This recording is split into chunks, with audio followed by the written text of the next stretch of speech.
On this from constitutional law expert Bruce DelValle. He joins us from Annapolis in the United States. Bruce, it's a juicy one, this, isn't it? And we're all looking forward to potentially seeing Rupert Murdoch and other Fox executives and presenters in the dock, but it looks like that may not happen. Is the idea that they may settle some sort of potential admission of guilt? Well, thank you very much for having me, Aaron. It's always good to see you. And yes, this is a juicy one. I think it's probably going to settle. I don't know that it is necessarily a potential admission of guilt, but in the public mind, it certainly is. And as a legal matter, it's not. What we have here is a situation where the U.S. libel laws, the defamation laws, are being put to the test. The standard was developed by the U.S. Supreme Court in the early 60s in the United States versus New York Times versus Sullivan. And the standard was intended to protect the American media and to protect the First Amendment.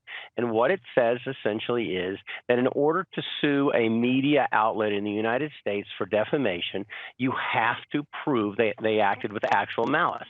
They knew they were publishing falsehoods, and they did it anyway. And the plaintiff generally has to be a public entity or a public figure, which Dominion voting certainly qualifies for. So it's interesting that Dominion says, okay, go ahead, we can prove actual malice.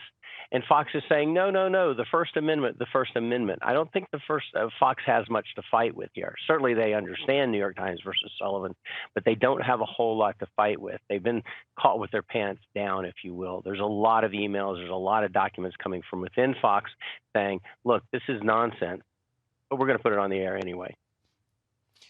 Well, exactly. And therefore, what is absolutely fair to say is that this is probably an example of irresponsible journalism. They knew Trump was speaking falsehoods, he was talking rubbish, but they put it on anyway because it's good for ratings. That's right. Well, that's it. I think the motivating factor, oddly enough and interestingly enough, sometimes it's small things that make much bigger things. Fox was the very first American news outlet to report that Trump lost Arizona, which signaled the end for him against Biden. The backlash against Fox for doing that, because Fox reported it and then no one else did. So it looked as though Fox was going against President Trump before anyone else was, and they were losing their viewers by the hundreds of thousands, indeed millions. So Fox felt it had to do something. So the story goes, they started furthering this narrative of cheating, that this Dominion Voting, a Canadian company, which the Trump people said was owned by Hugo Chavez, was designed to misreport voting results. And it was an absurd story, but it got legs because Fox kept repeating it because that was the way they were going to draw their core listeners back. What this has done, I think, is severely damaged Fox's reputation and credibility. We've had a long history in this country of, although we talk about fair and balanced press, to use a Fox a phrase, but we've always had partisan press. We've always had that, but we don't have press that lies. The First Amendment, the Constitution, does not protect falsehoods and blatant falsehoods. The First Amendment is designed to get to the truth and preserve the truth. So telling lies on purpose to harm someone is not protected by the First Amendment.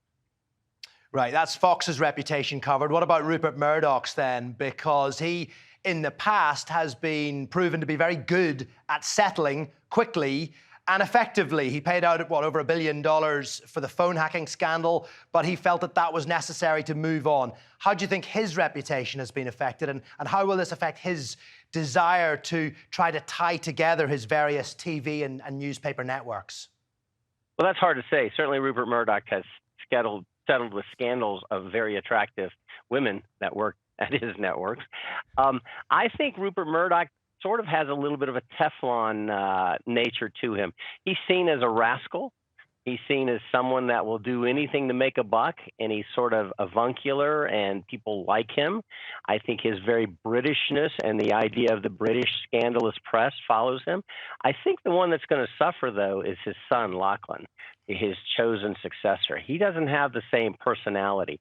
He doesn't have the same rascally persona, sort of the swashbuckling, oh, that's just Rupert personality. So I think in the long run, the entities are going to suffer.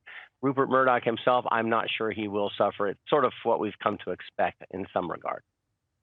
Well, listen, just so he doesn't take us to court for misrepresentation, we'll confirm that Rupert Murdoch is Australian, not British, but I think you're fairly safe on that front. Bruce, we thank you very much indeed for... I apologize. No, we thank you for coming on the programme, Bruce. It's great to get your you. thoughts. Appreciate it. Nice to talk to you.